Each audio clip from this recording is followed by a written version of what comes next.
Hello, dear beaders. This is Benson from Beads East. So, you've mastered the art of tubular bead crochet. I hope I had some small part in that.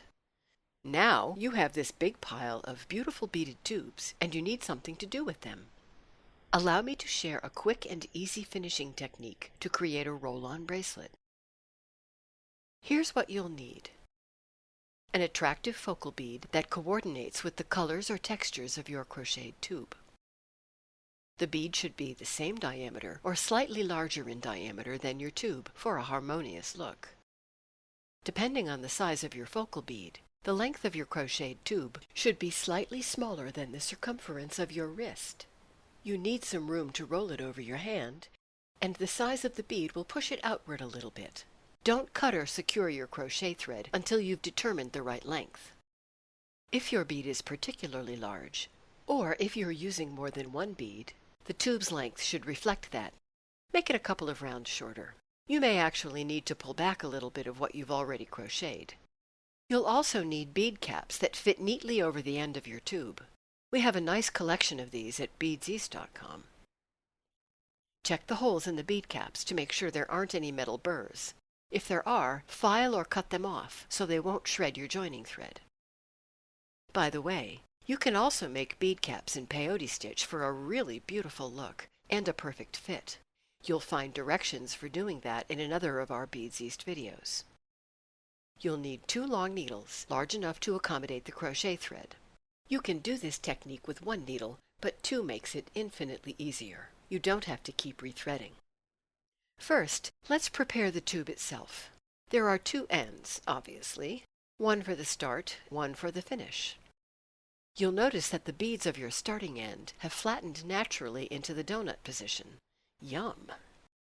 Hopefully, you've left a decent starting tail thread. If not, no worries. You can cut a length of your crochet thread and secure a new tail and the starting end. You'll also notice that the beads of your ending end are still upright, like tires. We need to flatten the tires of the ending end before adding the caps and the focal bead. To do this, we need only to crochet 1 round without beads. When that unbeaded round is complete, cut the thread leaving a fairly long tail. Pull this cut end through the last loop to secure the thread. Just a word here about your thread. If it's very soft or thin, you can use a completely different thread for finishing, such as Conso nylon or the thinner weight of Ceylon. Just make sure the thread will fit twice through the hole in your focal bead. Needle up the thread tails. Put the bead caps on the tube ends, and pull the thread tails through the caps' holes. Run 1 tail through the focal bead on either side. Run the other thread tail through the focal bead from the opposite side. Now run both thread tails through the holes in the bead caps, then into the channel of the tube. Don't tighten the thread ends yet. Bring the threads on both sides out through the fibers of the tubes, but don't run the thread through any of the beads. There's only one time when you'll run the thread through a bead, and that's only once, at the very start of the invisible join.